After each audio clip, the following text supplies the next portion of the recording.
Hello video viewers, and welcome to this new episode. It's time for another walk and talk. Although as you can see, I'm currently on a bicycle, riding my way up towards the starting point of my mission for this episode. This is Walk and Talk, mission to Montmartre. And the plan is to take you on a walking tour of one of Paris's most popular destinations.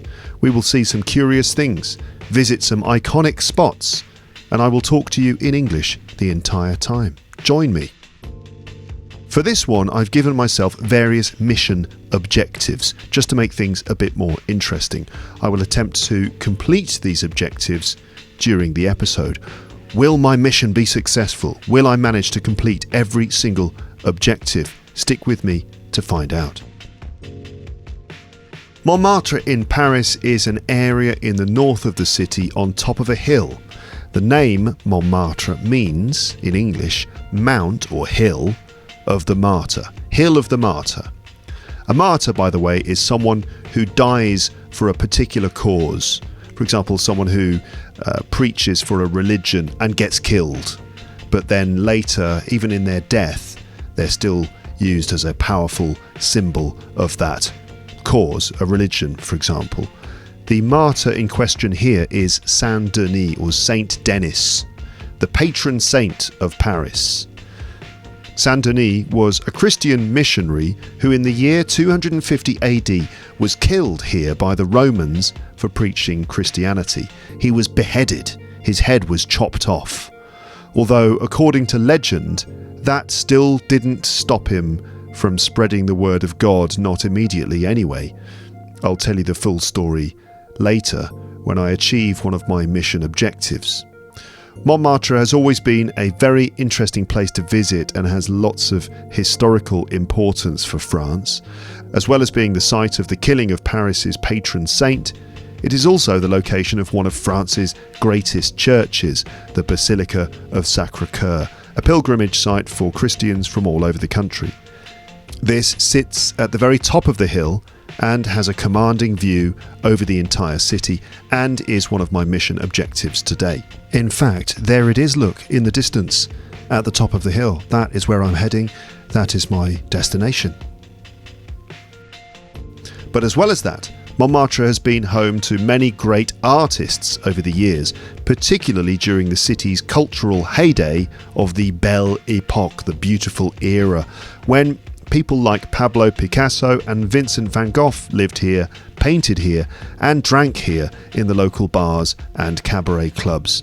So there's plenty to see, plenty to discover, and plenty to talk about in Montmartre's narrow, steep, winding, cobbled streets.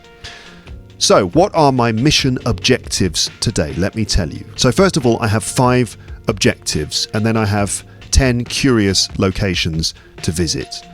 Starting with the 5 objectives, my first one is simply to get to the top of the hill. Climb all the stairs and get to the top. Second objective is to see one full view of the Eiffel Tower. I couldn't go up Montmartre without showing you a lovely view of the Eiffel Tower, so let's see if I can find one. Third objective is to spot as many Space Invader murals as possible. If you don't know what Space Invaders are, or Space Invader murals, they are a lot of fun, and there are loads of them all over the city, and I'll tell you more about Space Invader murals in a moment, but I have to try and spot as many as possible. My fourth objective is to see at least 3 windmills. Yes, 3 windmills at least. And my fifth objective is to order a glass of coffee, wine or beer in an iconic location. So what about my 10 curious locations? These are interesting spots that are worth checking out. The first one is Le Mur des Je t'aime, or the Wall of Love, which is an interesting art installation which is both a celebration of love and of language. My second location is Rue du Calvaire, which is the steep staircase, just one of the iconic steep staircases that will take me up to the top of the hill. The third location is the Basilica of the Sacr-Cur, of course, the famous basilica on the hilltop. My fourth curious location is the Clos Montmartre, which is actually Paris's only active vineyard, a field where they grow vines for grapes for making wine. The fifth curious location is a little cabaret club called Au Lapin Agile. And this is a famous little theatre and club where Picasso used to get drunk. The sixth location is Escalier de la Rue Girardon, which is just another iconic staircase and very pretty spot. My seventh curious location is the Dalida statue in Place Dalida. This is the bust of an iconic singer, very, very popular and beloved in France. My eighth curious location is the statue of Saint Denis, the guy I mentioned earlier, the patron saint of Paris who famously lost his head on this hill.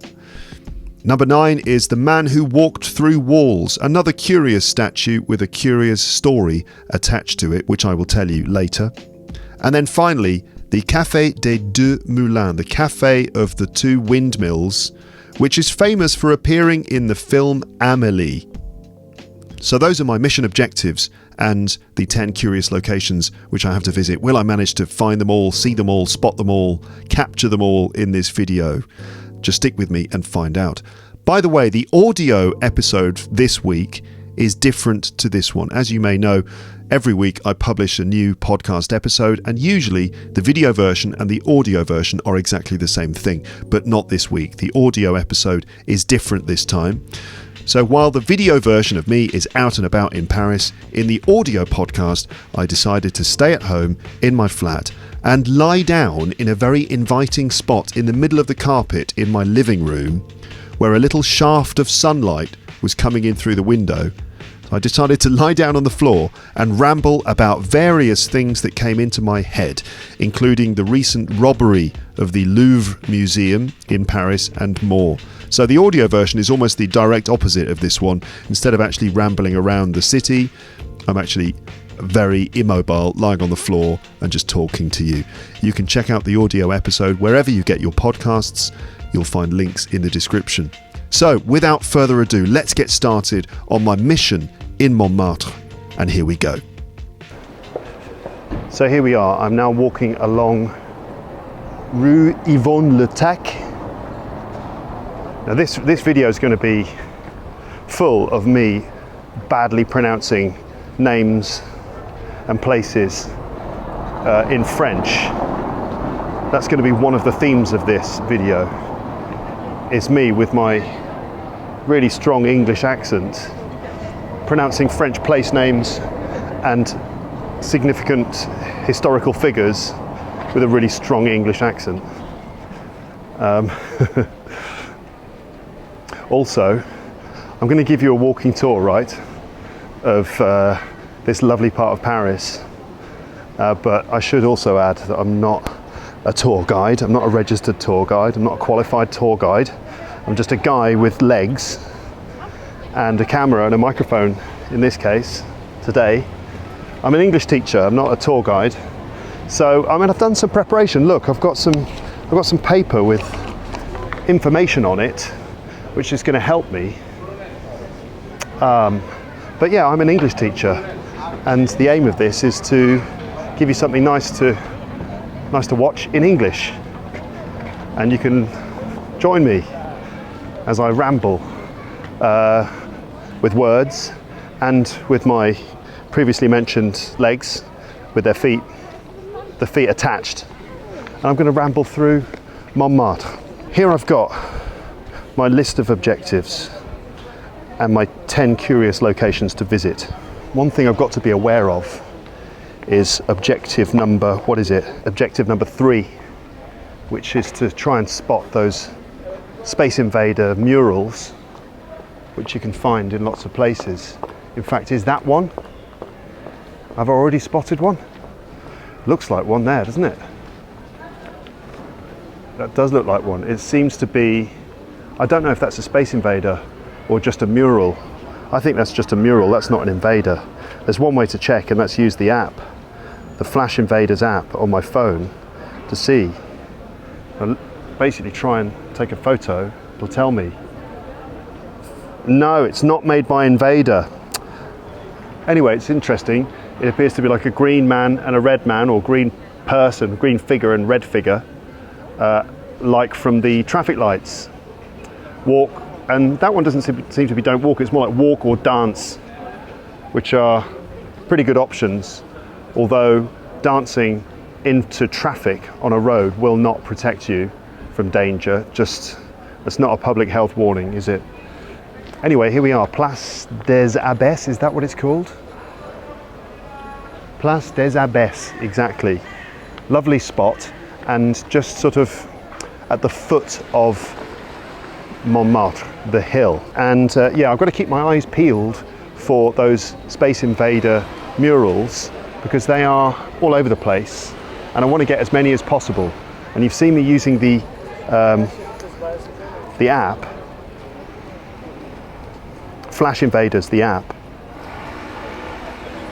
I mean, this is like a really popular app that you can use to capture those murals, and there's even you get points for each one that you capture, each one you photograph. You get points for it, and the ones that are difficult to find have more points. And there is a leaderboard, there's a scoreboard, and I'm way down. I mean, I don't really do this normally, so I have a terrible score. I don't know where I am in the leaderboard. My rank is 187,304th. Okay, that gives you an idea of how far away I am from the top spot. I've only got 24 pictures, 24 invaders. Anyway, let's start with the first of my curious locations, and that is the Mur de Je t'aime, the Wall of Love, which is just through here. And look, oh, just my luck, just our luck. Of course, there is scaffolding all over it. Well, at least over half of it. Limited views, but there it is. I can tell you a little bit about it. So the Je t'aime wall, when it's not covered in scaffolding, that's scaffolding, by the way, and blocked by these railings, is a very popular little spot for tourists to discover. It's a monument to love, created in the year 2000 by artists Frederic Baron and Claire Quito. The 40 square metre wall is made of 612 deep blue enamelled tiles, on which the phrase "I love you" is written 311 times in over 250 languages. The red splashes, can you see that? Don't know if you can see it very well. There are red splashes scattered across the design, and they symbolise pieces of a broken heart that the wall helps to reunite. Standing in the heart of Montmartre's romantic quarter, just below the Sacr-Cur, it has become a favourite meeting spot for lovers and visitors from around the world, a contemporary expression of the timeless Parisian spirit of romance. I love you in lots of different languages. I'm trying to find English. It'll be in there somewhere, of course, but I can't properly see it because you can't actually, normally you can stand right up close to it, and there isn't this scaffolding here, but that is a little bit of an anticlimax already. Just a great way to start the bloody video. Well, if you can spot your language in there, you get bonus points. Well, that's a bit of a setback already, not being able to see it properly. Oh well, that is to be expected I mean, they call it the city of love sometimes, city of light also. City of scaffolding is another one. Anyway, let's get cracking. Look at that lovely old camera. Parisian teenagers in the wild. Here's an interesting little bit of street art. This person with lovely feathered wings. That's quite good, isn't it? Anyway, any Space Invaders? Nope. Right, anyway, the first one, the Wall of Love, done. Next, Rue de Calvaire, the steep staircase. So there's going to be quite a lot of staircases, a lot of steps in this episode. It's going to be quite good exercise for me. I hope that you're not going to hear me huffing and puffing too much as I go up and down all these steps. It should be a nice pleasant stroll, let's say, a meander, a wander, a ramble through the streets of Montmartre in the 18th arrondissement. Let's see what I can find. Look at that, it's Jean-Luc. Is that Jean-Luc Belmondo? No, that is Jean-Paul Belmondo, famous French film star. Not Jean-Luc Belmondo. Maybe I was mixing him up with the famous French and Swiss film director Jean-Luc Godard, who actually did work with Belmondo a few times. Both of them huge figures in French popular culture, in the movie industry. But this we're looking at here, this is Jean-Paul Belmondo. Have you ever seen his films? They're pretty good, actually. They're good, fun action films, police dramas, crime dramas. Jean-Paul Belmondo, an absolute legend of French cinema. Wow, he's a cool character, but why is he brandishing that big shotgun? He was kind of like the French version of Clint Eastwood or Steve McQueen or something. Big French movie star. Still no Space Invader. Oh, wait a minute. I think I've found my first invader. Just up ahead. Let's see. We'll try and take a photo of it. See what happens. All right, here we go.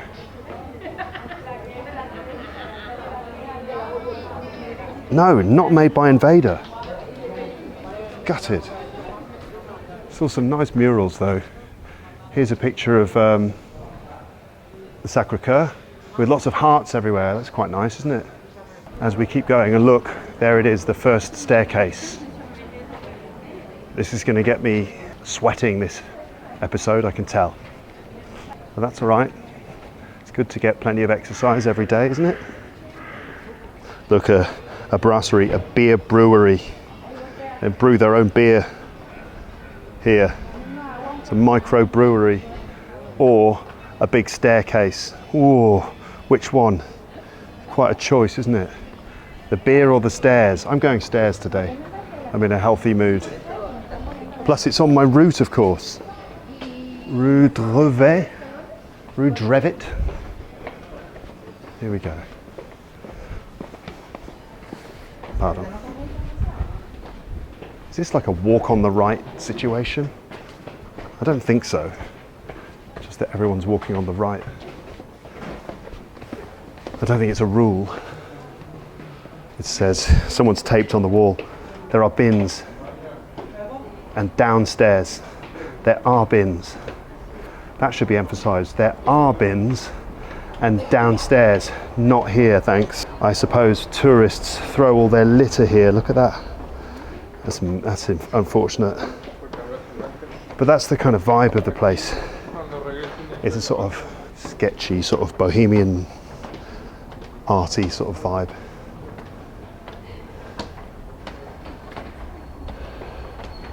Lots of different kinds of graffiti.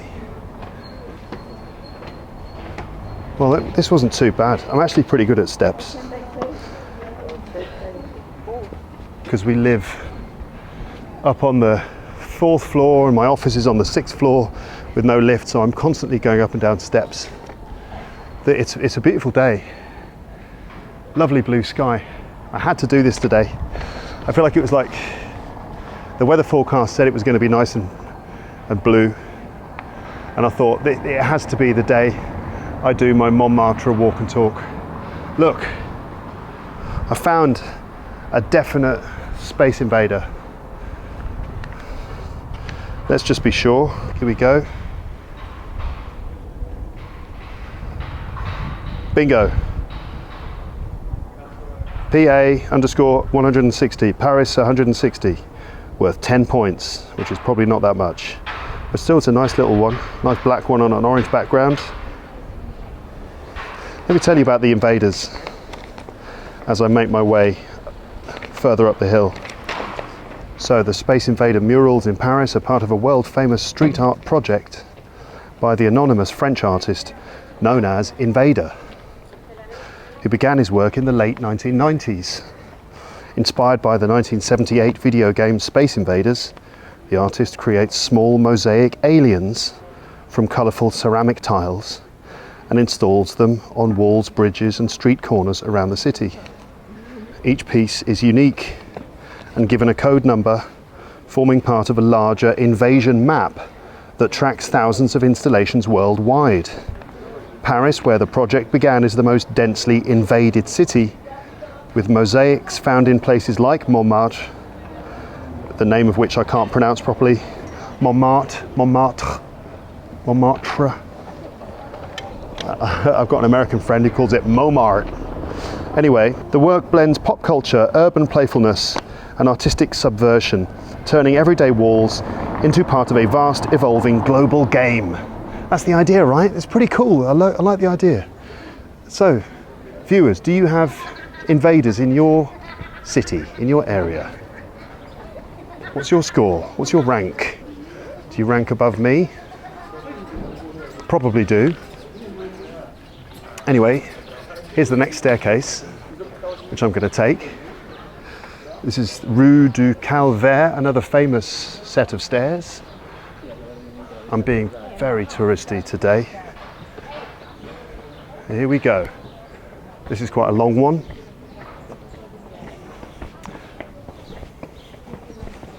It's a bit like learning English, you know. You just take it one step at a time. Step by step, little incremental gains. Keep going, get a rhythm going, and eventually you'll actually achieve a lot without even realizing it. It's all about consistency.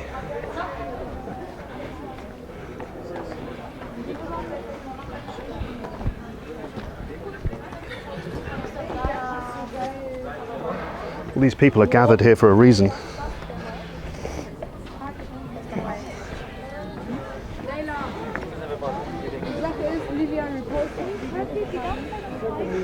The reason being, there is a view. What I'm doing is looking for a view of the Eiffel Tower, which of course is one of my mission objectives.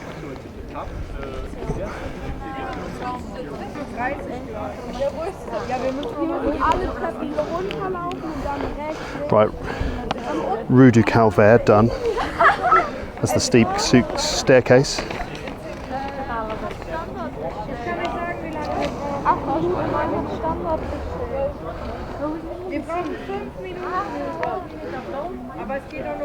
And objective 5 was see a full view of the Eiffel Tower,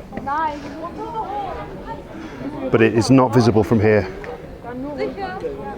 So let's keep going. Maybe over there. Maybe if I go over here I'll see it, because it is to the west of what we could see there. Where is it?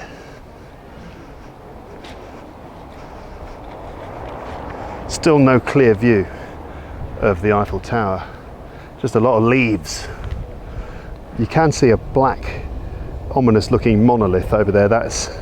You can't see it's behind the trees, but that is the Tour Montparnasse, which is the skyscraper or large building that the Parisians love to hate, because it's just a black monolith and it's quite ugly really. Anyway, no views of the Eiffel Tower there. Am I going to get full views of the Eiffel Tower from any vantage point? Let's see. So we're making progress. What's the third spot here? My third curious location is the Basilica de Sacr-Cur, of course. Basilique de Sacr-Cur, the Sacr-Cur itself. But before we get to that, here we are in this famous square full of artists. Place du Tertre. These days Montmartre is obviously part of Paris, and it's one of the most famous and well-visited spots in the city. But it didn't used to be part of Paris. It used to sit outside the walls of the city in the days when it was a much more rural place.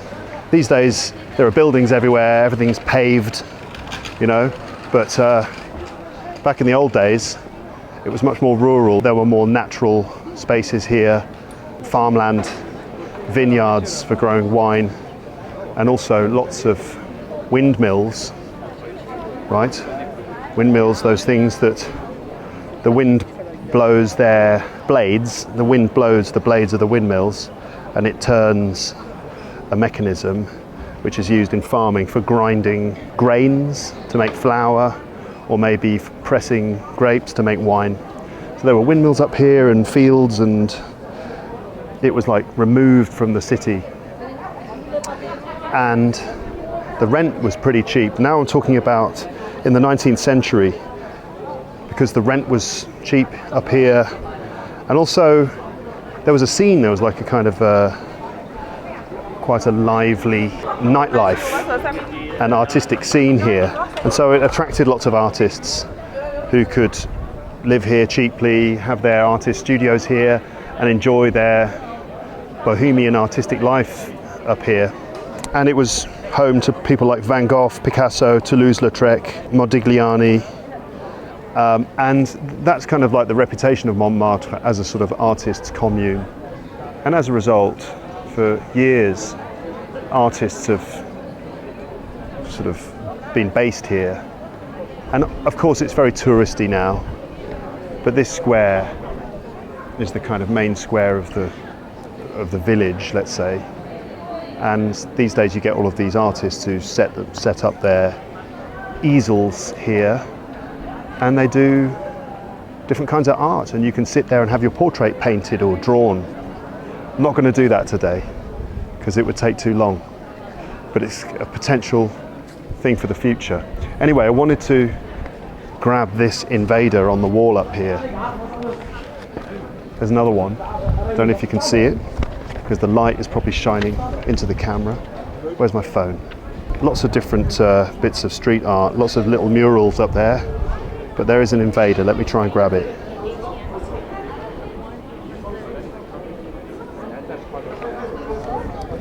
Ah, missed? I did not miss. It says I missed, but I didn't. Let's try again. Here we go. Yes. That was number 857, worth 30 points. Not bad. Okay, let's carry on. And I'm going to walk to the Basilica, the Sacr-Cur Basilica now. Let's have a look at some of these things that people have drawn or painted. This lady's doing a portrait of this gentleman. Very nice. I don't want to be too, what's the word for it? Impolite. I don't want to be too nosy. But some of these works are brilliant.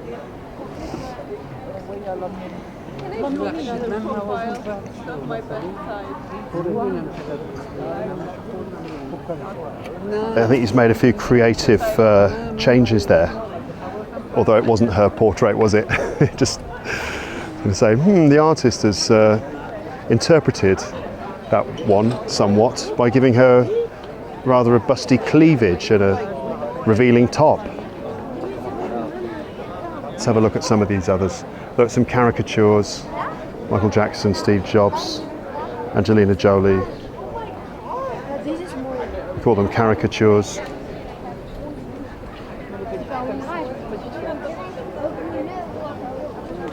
Hope these artists don't mind if I'm using my camera here. All right, time to get trucking. Can't stick around too long. Oh God, I'm trapped by artists. Oh dear. God, I nearly became an artist there. I thought, I'm trapped, I'll never escape, I'll have to just become a painter. I'm sure that's how it happens. People just walk through here and they get stuck. And they've got no choice but to just sit down and start painting. The only way to get money. But what about you? I've been up here 9 months. It took me 3 weeks to realise you have to start drawing something if you want to get money for food. That's how things work up here. All right, this is tourist central now. As I attempt to avoid being squashed by a bus. Don't worry, viewers. I know what I'm doing. Okay, we do get a beautiful view of Paris from this spot, but does it include the Eiffel Tower? You know, I can't remember. Let's have a look and see. For some reason, I'm now doubting whether I'm actually going to get to see the Eiffel Tower in full view. Will my mission fail? Oh no, there it is. Right, no worries. Bingo, found it. Let's get a good look.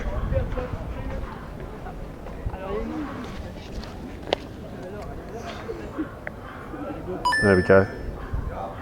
Maybe not the perfect view. Might get a better view from around here. I mean, does that count as a full view? You can't see it from here, there's a building in the way. All these lads in black. What are they, ninjas?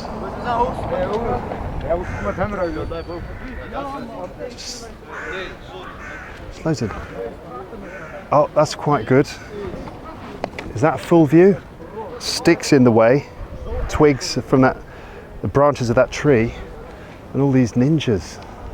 I think they're LEP ninjas. I doubt it.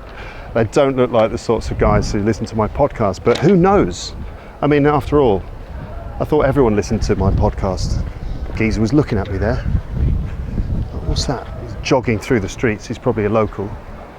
Probably a bad bloody tourist with his camera. I'm going to consider that option, that objective accomplished. I'm going to consider it mission accomplished on the Eiffel Tower. Okay, it was good. I got to see most of the tower. Like, maybe I couldn't see its feet, but it's pretty much impossible to see the feet of the Eiffel Tower from this far away. There's no way. So as far as I'm concerned, I achieved that mission, that objective. I will be ticking it off my list in a moment. But here it is, look. There is the Sacr-Cur de Montmartre, the famous Basilica of Sacr-Cur. There's always people busking up on these steps with guitars, singing, entertaining the tourists. I wouldn't touch that pigeon, madam. You'll have your finger. One full view of the Eiffel Tower, I think it's done. I consider that one to be done. So I've still got 3 windmills to find. As many Space Invaders as possible. Well, I'm sort of en route to getting that one done. A glass of coffee, wine or beer in an iconic spot. I'm going to leave that until later when I need a refreshment. And get to the top of the hill. I've done that. No, well, I've got to get to the top of those stairs, and then the first item on my list will be done. I should do this over here where you can actually enjoy the view instead of just looking down at a piece of concrete or whatever. Granite. Not sure it was concrete. There, what a great view. Yes, the famous Basilica on the top of the hill. Done. Now, after this we need to see the vineyard and some other interesting spots. Okay. The Eiffel Tower's over there. Well, nearly whacked that guy in the face with my hand. Anyway, let's do these steps then and get to the top of the hill and then tell you about the Basilica.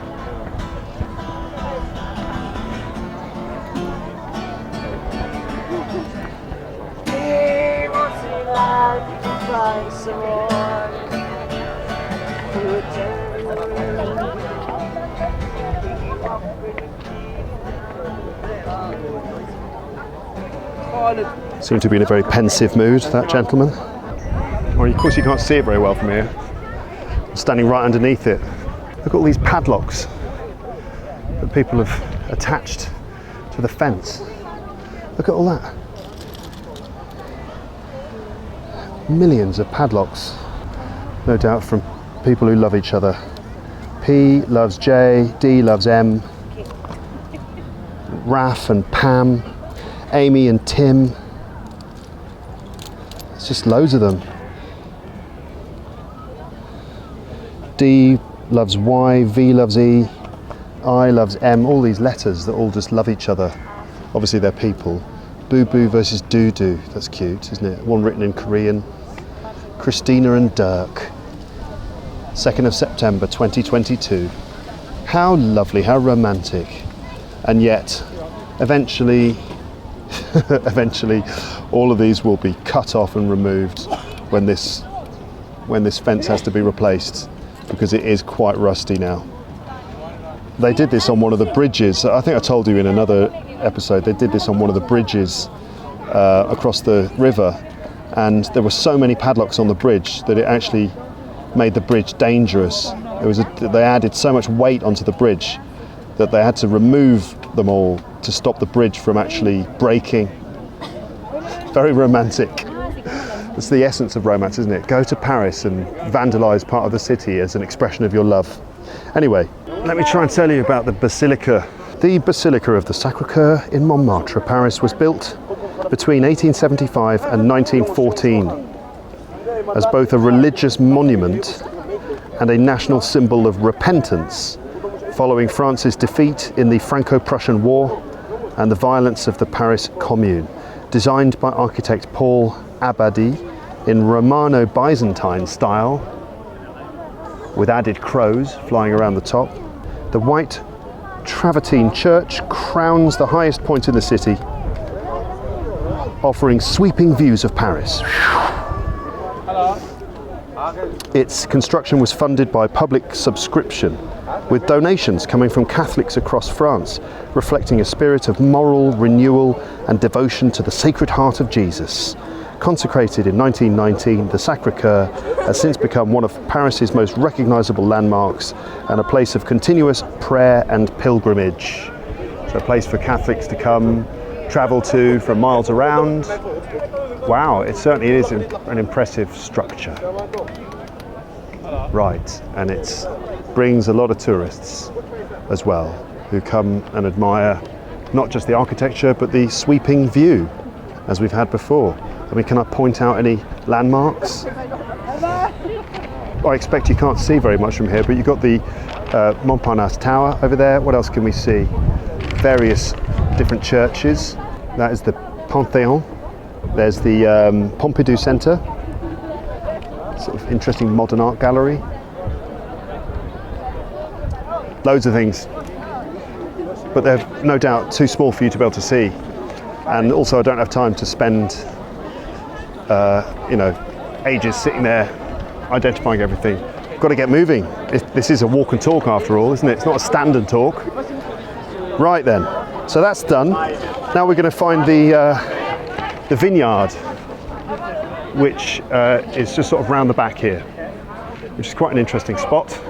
They still grow wine in Paris. It's the only place that they grow wine in the city. Let's go and have a look at it.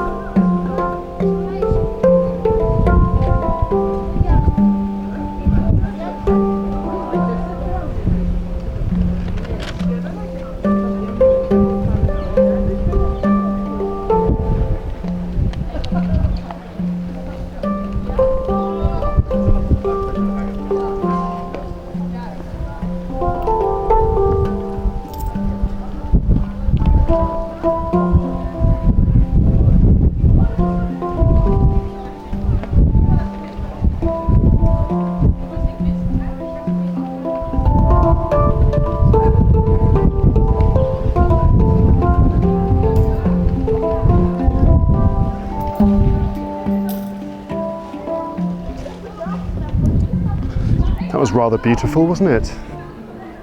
Look at the gargoyle up there. Wow, great gargoyles. Aren't they fantastic? Tell you what, if I was an evil spirit, I'd be frightened away by them. I got lucky with the weather today.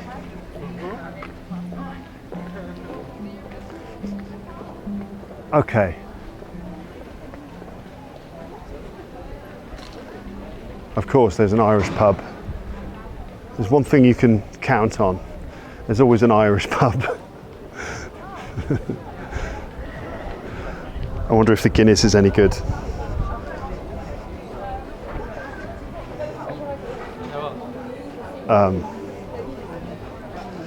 But I'm supposed to get something French, like coffee. Not that that's really French, except obviously French people love to drink it, just like everyone in the world.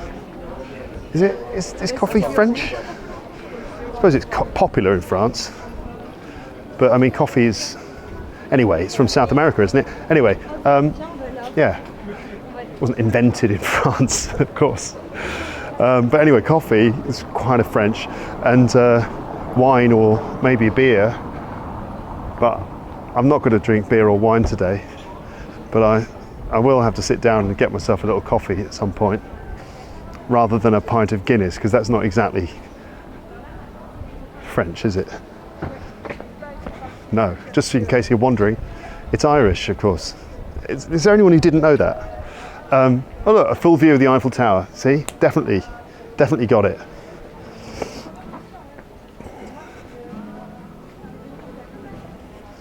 Right, come on then. As we wander through the cobbled streets on this lovely autumn afternoon.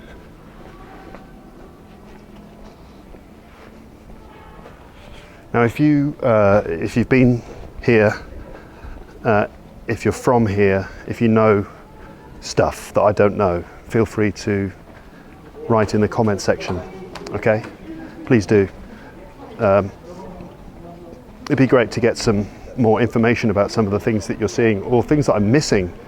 I mean, it's a very historic place with all sorts of interesting things, and I've picked out a list of 10 things to visit, but there's loads of things I'm just walking straight past, like the Musée de Montmartre, which no doubt has some interesting artifacts and works of art in it. Look at the lovely colour of the leaves.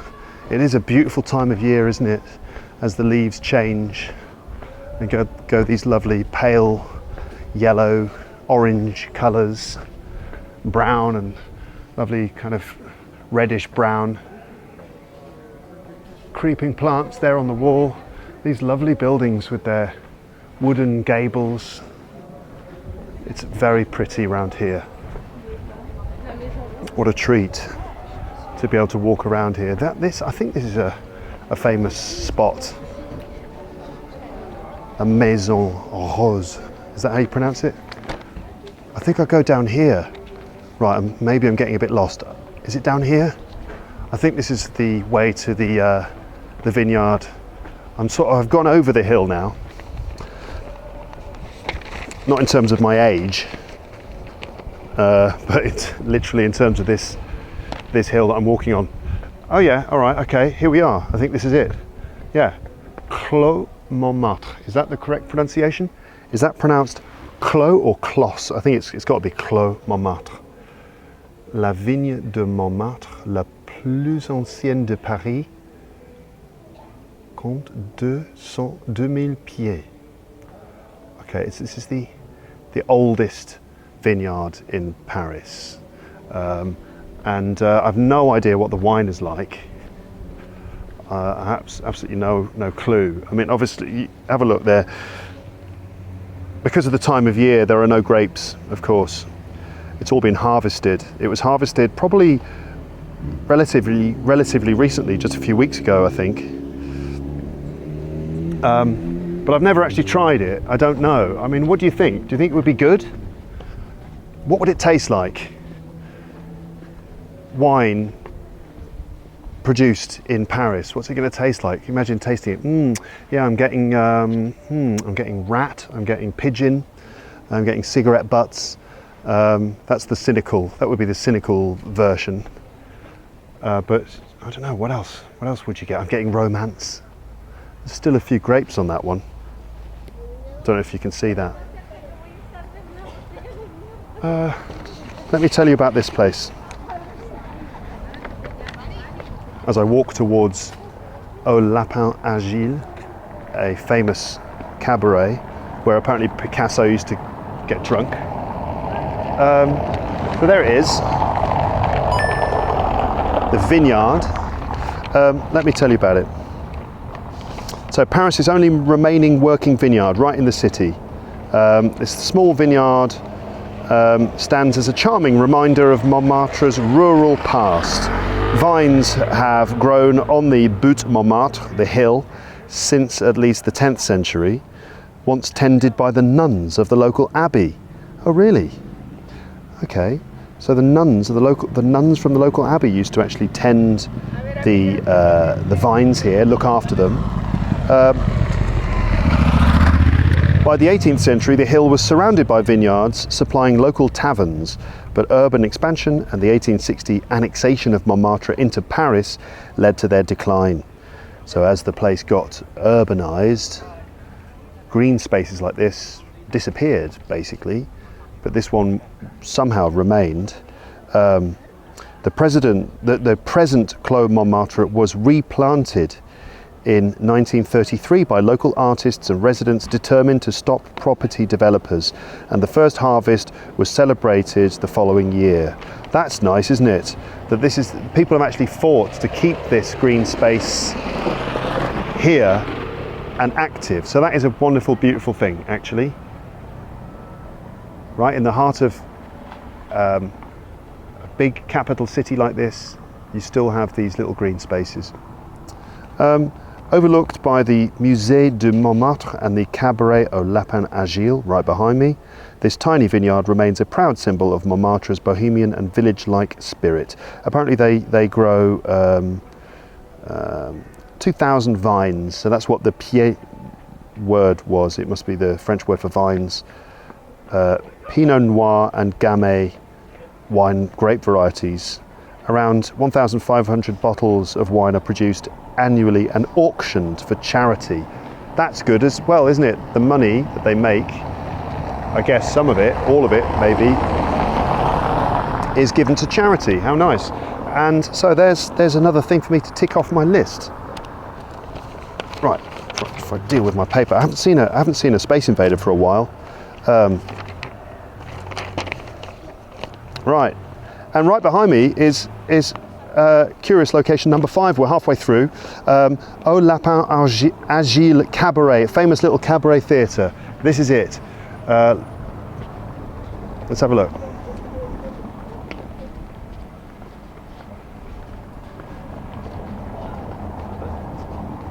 It's a cute little spot.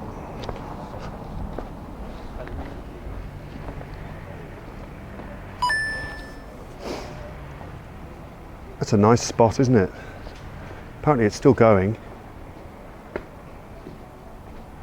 Where they have cabaret nights where people sing traditional songs, poems, humour and singing. So let me just tell you about this then. So the oldest cabaret in Paris, apparently. A cabaret is like a club, an entertainment club where you have singing and music and dancing and things like that. Picasso used to hang out here. So Picasso himself walked in here at the beginning of the evening and stumbled out at the end of the evening in this very spot. There's still a live show here most nights.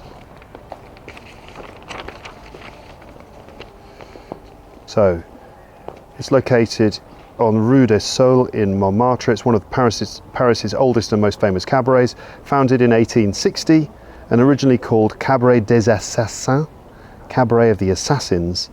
It became known as the Nimble Rabbit or Agile Rabbit after artist André Gille painted its iconic sign of a rabbit jumping out of a saucepan.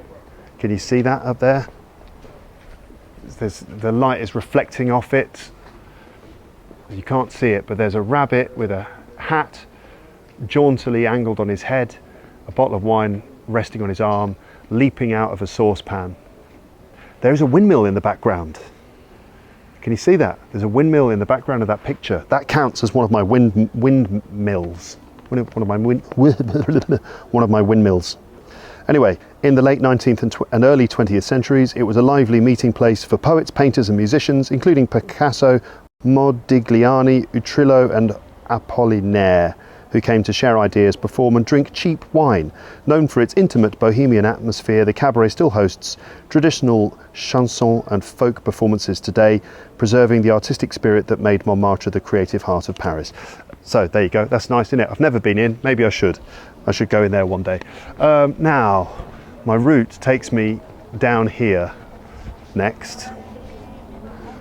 More beautiful creeping plants with beautifully coloured leaves. Just look at that.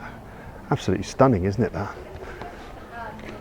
As the afternoon sun sort of wanes in the sky. Let Let's see what I've done. No Space Invaders for a little while, but it's all very pretty nonetheless.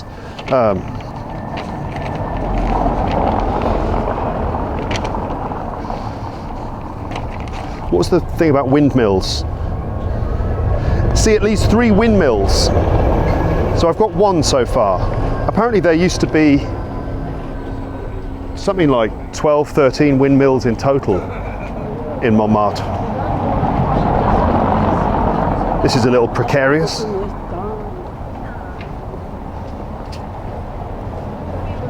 Stand your ground, Luke. Don't be pushed into the road by this band of tourists.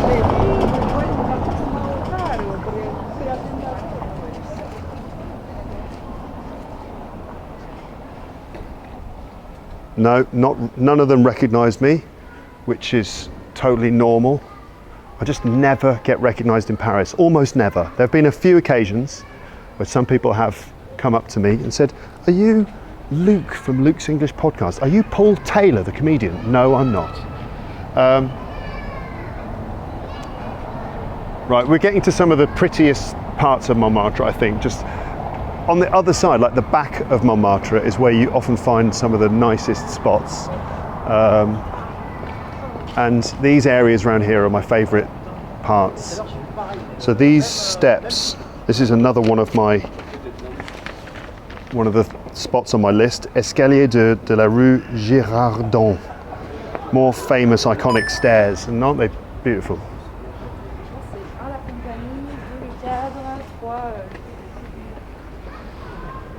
Those lads, I think, were smoking something kind of pungent. Allegedly.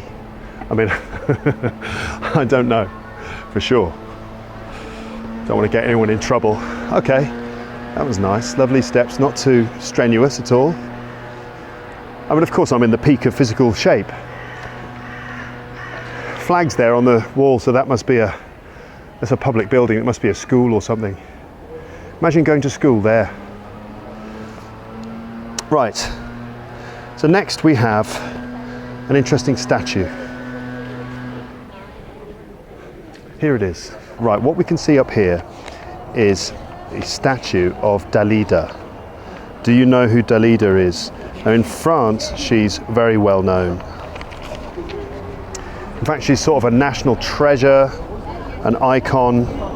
So Dalida was an Egyptian French singer, beloved in France. Her statue, as you may be able to see, and you will in a moment, is shiny in certain places. You know, often these bronze statues, like especially statues at Buddhist temples, are shiny in a certain spot. That's because people have touched it in that spot for good luck. What's interesting about this is where the shiny polished spots are. So she was born in Egypt. She became one of France's most iconic performers, with a career spanning from the 50s to the 80s and songs in multiple languages. After her tragic death in 1987, the city of Paris dedicated this small, peaceful square to her in 1997, and sculptor Alain Asselin created the bronze bust that stands here today. I've got something to tell you about the word bust. It's got several meanings, and they're both kind of appropriate for this particular spot.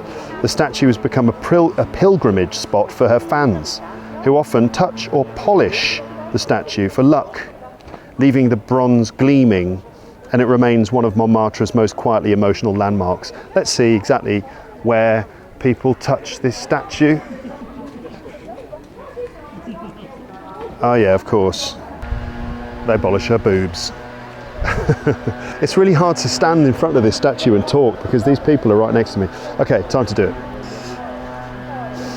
Well, there she is. Obviously, people polish her boobs there for good luck. Lucky tits, they call her. Oh, I don't know. I wonder how she feels about that. She seems okay with it. I don't know. I don't know what to make of that, really. It's quite funny, really. But there you go. Now, the word bust. So a bust, it's got two meanings. One meaning is like a statue of someone's head and shoulders. That's a bust. statue of someone's head and shoulders. And another meaning of a bust is a woman's chest or breasts, collectively known as a woman's bust. So I don't know what the connection is between the bust in terms of the breasts and the bust in terms of a statue of a head and shoulders. If there's some kind of connection, or if it's just a coincidence that they both have the same word. But there it is, both encapsulated quite perfectly by that statue. The bust of Dalida with her shiny bronze bust, which apparently brings good luck. I mean, should I? I suppose I should. I don't know. Feels a bit wrong to touch her boobs. Oh dear. I know. Look, I'll do it for you, listeners. Okay. Look, there you go. Look, there you go. All right. There you go. Yeah. Okay. I feel better. I feel good. I feel lucky now. Thanks a lot, Dalida. All right. So let's move on. Dalida statue done. Right. I've only got a couple of things left to do. The Saint Denis statue. Okay. So did I mention this before when I was talking about Montmartre? Right. So Montmartre means the Mount of the Martyr, and its name. A martyr is someone who dies for a cause. So particularly like a religious cause, someone who fights for a particular cause, let's say for the spread of the Catholic Church or the spread of Christianity around the world, and they're killed, let's say by the Romans, who don't like Christians or didn't like Christians. Are there any Romans left? Of course there are, they live in Rome. I think they're okay with Christians these days. Anyway, oh look, they're playing pétanque. So, a martyr is someone who dies for a cause, okay? And in dying, they sort of become a hero and become a powerful icon for the thing that they were fighting for in their lives. So a lot of Christians, when Christianity was being established in, let's say, the few hundred years after the death of Jesus Christ, as Christianity spread through Europe, a lot of Christian missionaries were killed by, especially the Romans, and they became martyrs. They became heroes in death, let's say. And so Montmartre is called the Mount or Hill of the Martyr, and it's named that after Saint Denis, who is the patron saint of Paris. This is a statue of him. Oh, that water's going to be loud and noisy. Let me just walk around this beautiful park and tell you about Saint Denis. So, Saint Denis, the patron saint of Paris, the first bishop of the city. According to legend, Denis was martyred on Montmartre, so he was killed here around the 3rd century AD, beheaded by the Romans for preaching Christianity. He had his head chopped off. Remarkably, the legend goes that remarkably, he is said to have picked up his severed head after it was chopped off.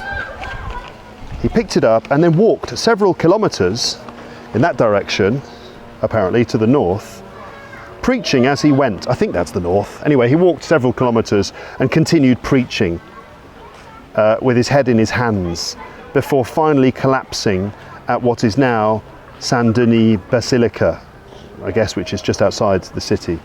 The statue in Square Suzanne Buisson, which is where I am now, created in the 20th century, depicts him holding his head in his hands, symbolizing both faith and martyrdom. Set amid trees and gardens just a short walk from Sacr-Cur, the monument serves as a quiet reminder of Montmartre's ancient religious origins.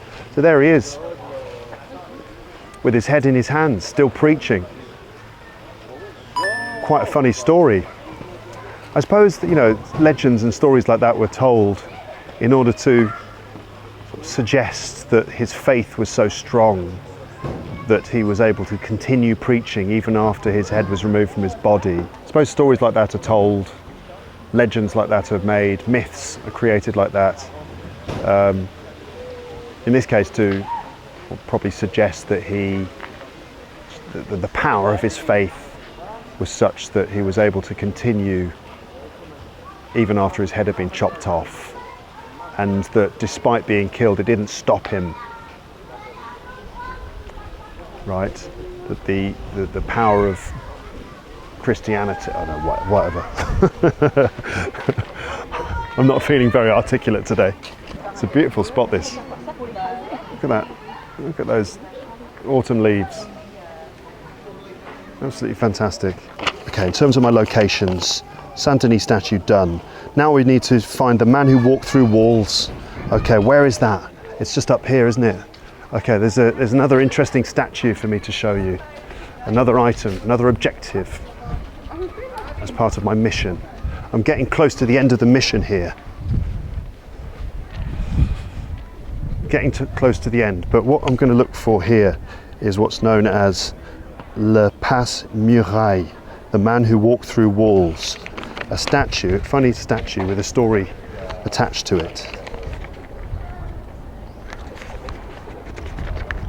Any Space Invaders? Still no invaders here. Not that I can see. So we had the bust of Saint Denis and the bust of Dalida, both of them. I mean, her head and her butt, you know. And another statue now. All right. So this is the statue of Le Passe-Muraille in Place Marcel Aimé. This is based on this interesting statue.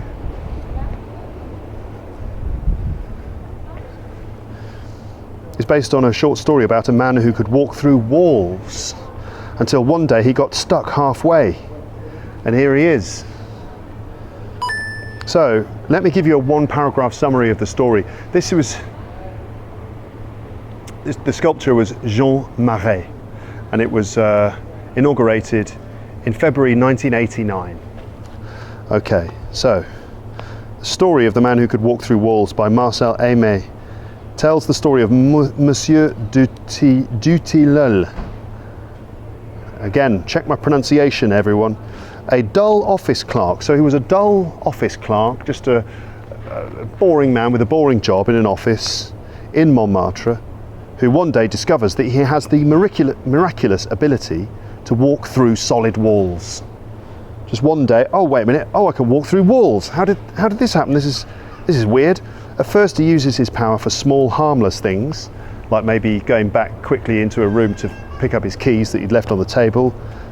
But he soon takes revenge on his cruel boss and becomes a daring gentleman thief known as Garou Garou, probably pronounced wrong again. His adventures turn romantic, of course.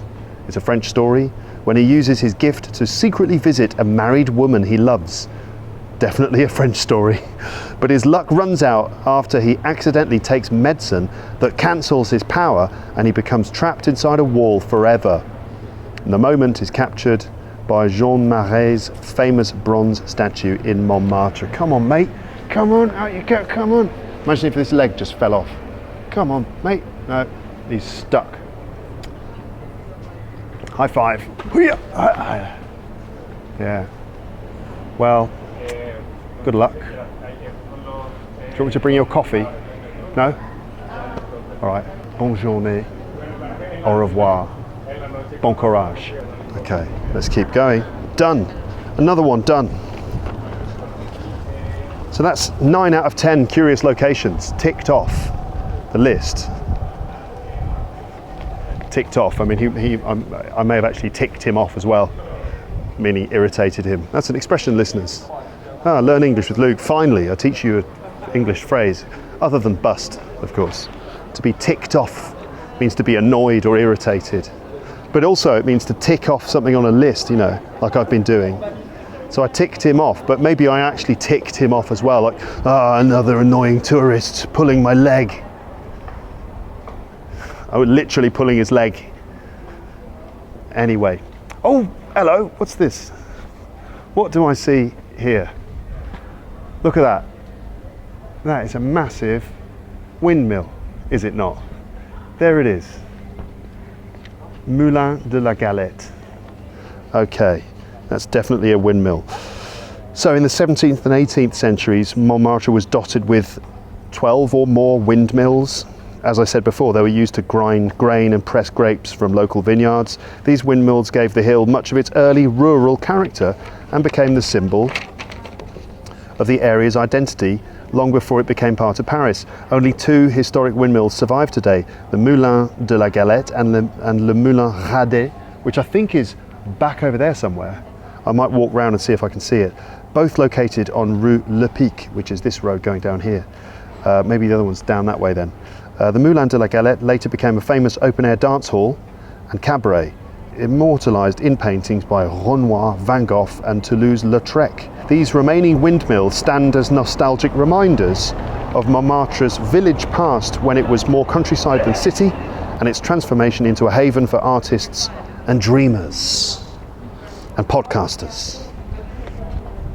And I'm sure I saw a Space Invader on the wall up here. It was a great windmill though, look at that.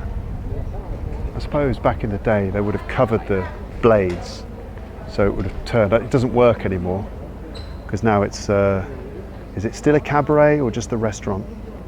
I don't know, but it's cool, isn't it?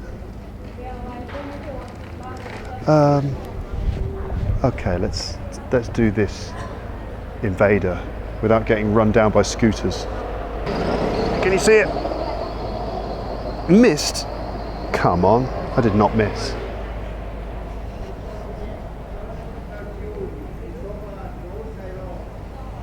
Missed? Oh, I know what's going on there. It's not that I'm missing, it's that the mural is kind of damaged, and so I expect you can't take photos of it anymore. Right, I'm going to go down this way. What's left in terms of my mission objectives? So I've done 9 out of 10 locations. I've seen two windmills. I mean, I've seen one proper one, and I've seen one in a picture. Does that count? I'm not sure it does it? I want to see this other windmill. I think it's, will I be able to see it if I look around this corner here? Just up here. I hope so, because otherwise it's going to be mission failed. Is there a windmill here? Come on. Yes, there is. Can you see that up there? Right there's a windmill behind those trees. That's 2 windmills. And 3 if you count the one in the picture that I saw before. Right, so let's just take stock here. 3 windmills, not sure that other one counts. I need to try and find another windmill. Space Invaders. We'll see what my total score is at the end. I think it's actually just, is it just 50 points? It's not very much. 1 full view of the Eiffel Tower, done. Get to the top of the hill, done. Order a glass of coffee, wine or beer in an iconic spot. That's what I'm going to do next. Let's head down here, shall we? Try and pick up the pace a little bit. Now my iconic spot, I'm hoping, is going to be the cafe on Rue Le Pic, which is famous for being in the film Amlie. I'm going to go to the Amlie cafe and I'm going to get myself a coffee at the bar. Okay, have you seen Amlie? Have you seen it? Was it 2000? Year 2000? I think it's when it was released. I think I'll keep going down here. Very charming streets, aren't they? Do have some info about Amlie in my notes. Okay, so the Amlie Cafe, which is actually called the Café des Deux Moulins, the cafe of the 2 windmills, is located at 15 Rue Le Pic in Montmartre, named after the 2 famous local windmills. It became world famous after serving as the workplace of Audrey Tauto's character Amélie Poulain in Jean-Pierre Jeunet's 2001 film. Originally a traditional neighbourhood cafe bar serving locals, it has since become a beloved pilgrimage site, another pilgrimage site, for fans of the film who want to see the red and cream Art Deco interior They want to film memorabilia and the very counter where Amlie dreamed up her whimsical acts of kindness. Despite its cinematic fame, it still functions as a genuine Parisian brasserie, offering the usual things: coffee, croissant, and dishes. Typical traditional dishes. To be honest, it's a bit of a tourist trap. A tourist trap is, as the name suggests, a place that's just for tourists, really. A place that's just to grab the attention of tourists and, you know, take their money. That's a bit cynical of me to say that. I mean, to be fair, it still runs like a normal cafe, bistro. But anyway, it's a place that tourists tend to go rather than locals so much, I think. But nevertheless, I'm going to go there today. Number 15. Coffee and a glass of water would go down well. Let's see if I can actually have them at the bar. I don't really want to sit down. I'd be quite happy to just stand at the bar, have my drink and move on. And then will we be finished? We might well be finished at that point.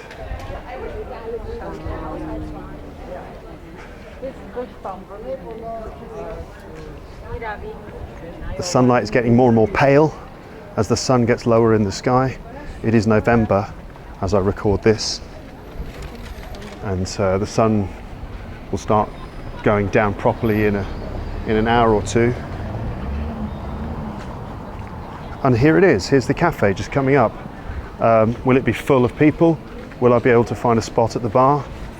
Will I be able to film any of those iconic little locations inside, like the bar where she worked and some of the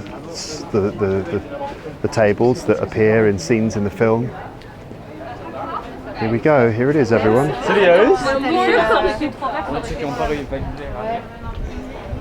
it is. Let me just back up and give you a look at it. There we go. And in we go. Again, more road works being done. Let's have a little look.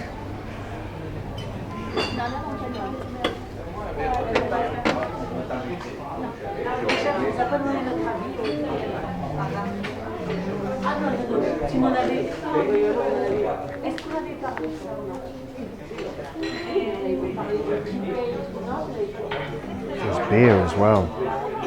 Bonjour, est-ce que je peux prendre un café au bar? Un café au bar? Cette heure-là, on ne peut pas servir de boisson chaude au bar, mais sur table, c'est le même type. Oui, ok. Un expresso, vous voulez? Oui, parfait. Avec un verre d'eau aussi, s'il vous plaît. Merci. Okay, you just got to hear my sketchy French.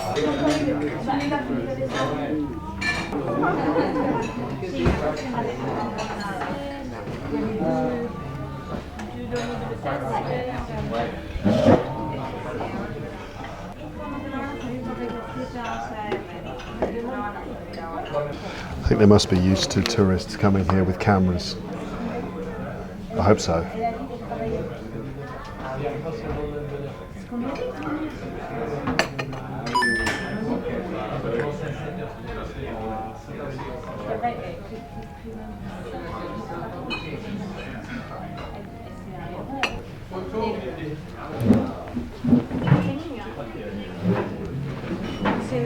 Merci beaucoup. Merci.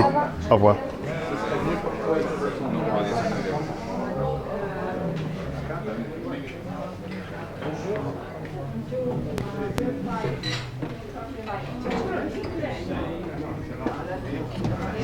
All right then.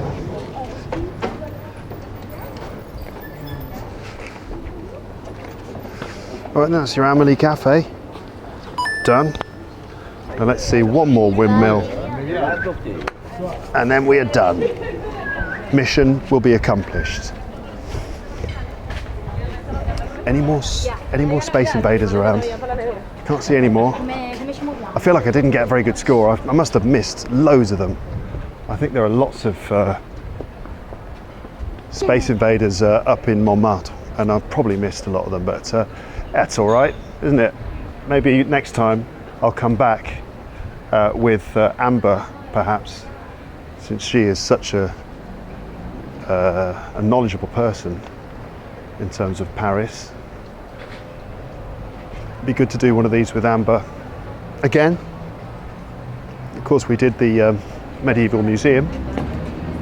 She told us so many interesting things about the medieval history of France and stuff like that.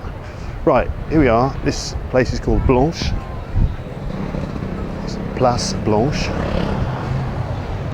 And just round here is the Moulin Rouge. It should be. There it is. Another tourist hotspot. There's normally loads of tourists on in these places here. So it's still a big cabaret club, and they still do big shows here. It's still definitely I've never actually been to the Moulin Rouge. It's not really my kind of thing, you know. I don't really go for that kind of big sort of cabaret shows.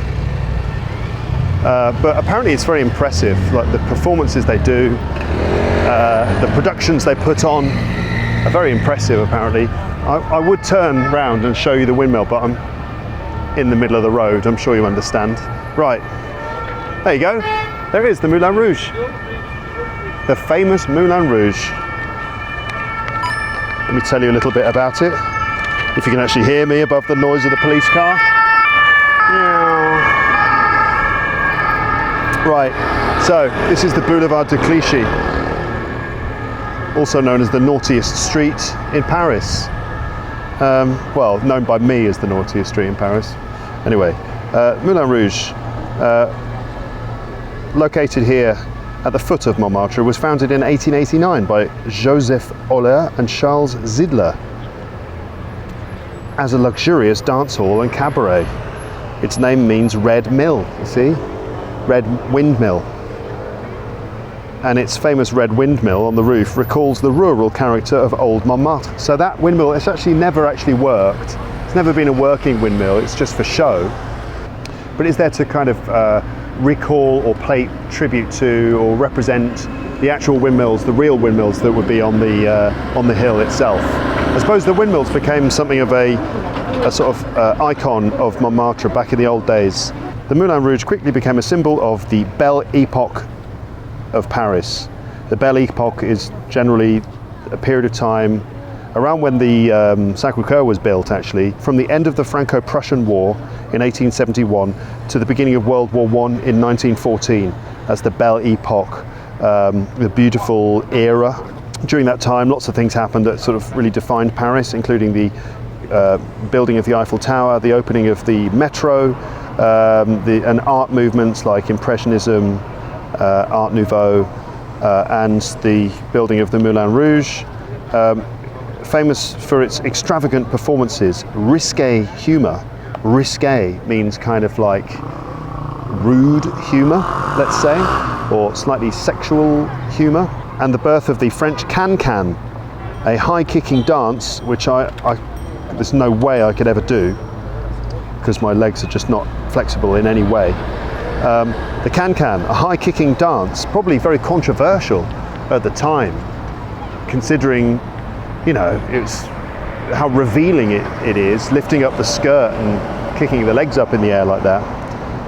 High-kicking dance that embodied freedom and joy. Artists such as Toulouse-Lautrec immortalised its dancers and lively atmosphere in posters and paintings. Despite fires, wars and changing fashions, the Moulin Rouge has continued to thrive, remaining one of the world's most famous cabarets, a glittering emblem of Parisian nightlife and artistic exuberance. It was never a working windmill. It was built for decoration and symbolism. It paid tribute to Montmartre's historic landscape, which once had many real working mills used for grinding grain and blah blah blah, as we said, pressing grapes. By the late 19th century, these old mills had become nostalgic emblems of the area's rustic past, and the Moulin Rouge's founders, Joseph Euler and Charles Zidler, chose the red windmill as a playful and eye-catching way to link their new cabaret to the bohemian spirit and village charm of old Montmartre. There you go, and look, it's just started turning. They just turned the lights on and it's just started turning. Perfect timing. Fantastic. So there you go. That's it. I'm now going to make my way back. But I really hope you enjoyed spending this time with me on my mission to Montmartre. And I think that's it, right? I did it. I did everything. I got my 3 windmills, spotted some space invaders. I got a full view of the Eiffel Tower, pretty much. Ordered a cup of coffee in an iconic spot, got to the top of the hill, saw all my curious locations. Mission accomplished. There you go. Viewers, if you enjoyed this episode, leave a like and a comment. Is there something that you spotted? Is there something you spotted that I didn't spot, that I didn't talk about? What was it? Did you see any space invaders that I didn't see? Or anything else that you could add? Please do add it in the comment section. I would love to read your comments. But what I'm going to try and do now is get myself a bike and bike my way out of here.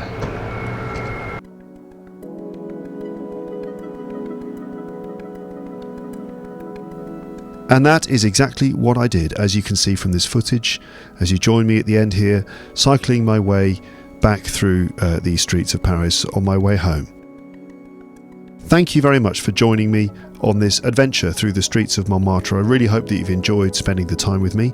As I mentioned earlier, if you've been to Montmartre, if you know about the place, then share the things that you know. If you've got anything else to say, if you've got anything to add, leave your comments in the comments section. If you spotted things that I missed, share your comments in the comments section. What was your favourite moment in this episode? Which of my mission objectives was the most interesting thing in your opinion? Let me just remind you also that this week's audio episode of the podcast is completely different to this. Just like I said earlier, it's kind of like the opposite of this episode really, because while the video version of me spent my day walking around, in audio land this week, I was mostly lying flat on my back in the middle of the floor in a little spot where the sun was shining through the window, and the sun was shining down onto this little spot on the carpet, and it was as if God was saying to me, Luke, you really should just lie here for a while. I think that would be a really, really good idea. And for once in my life, I actually listened to the voice of God, and I think it was a good idea. I did exactly what he suggested. I felt it in my soul. I lay there on my back in this little patch of sunlight, and with my audio recorder in my hand, I let the contents of my head spill out through my mouth into the recording, and that is what this week's audio episode is. And I ramble about all sorts of different things, including the robbery of the Louvre Museum, which you may have heard about in the news. It happened a few weeks or months ago now. The audacious robbery of the Louvre, when some criminals broke into the building and stole precious items of jewellery, historic items of jewellery, some of those things owned once upon a time by Napoleon himself. So if you want to hear me talking about that, listen to this week's episode of the podcast. Luke's English Podcast is available wherever you get your podcasts: Apple Podcasts, Spotify, Pocket Casts, Overcast, YouTube Music, Amazon Audio, what's it called? Is it Audible? That's it. All the different podcast platforms you can listen to Luke's English Podcast, the audio version, and every week you get the audio version of every episode, except on special occasions like this when the audio version is completely different to the video version. The advantage of the audio version of the podcast is that you can just put your headphones in and go about your day. You could even, for example, walk or cycle around the streets of your local area listening to me there. You could kind of recreate your own walk and talk episode. You could call it a walk and listen episode. Anyway, Luke's English Podcast, available wherever you get your podcasts. Thank you very much for watching. If you are not subscribed to my channel and you enjoyed this episode and you want to see more, just hit that subscribe button. In fact, smash that subscribe button. Why not? Smash it to pieces. Subscribe to the channel and you will see all sorts of other content that I normally upload. Normally, episodes specifically for learning English, but I try and make diverse content in order to allow you to listen to all sorts of different things. The main thing is that you get more listening practice into your life. I've done various walk and talk episodes in the past, several ones in Paris, one in London, check out the playlist on my channel, which is called Walk and Talk, for more things like this. Thank you very much. I hope that you have a very pleasant morning, afternoon, evening or night. Leave your comments in the comments section. Like the video if you liked it. And peace be with you wherever you are in the world. Speak to you next time. But for now, goodbye. Bye. Bye. Bye.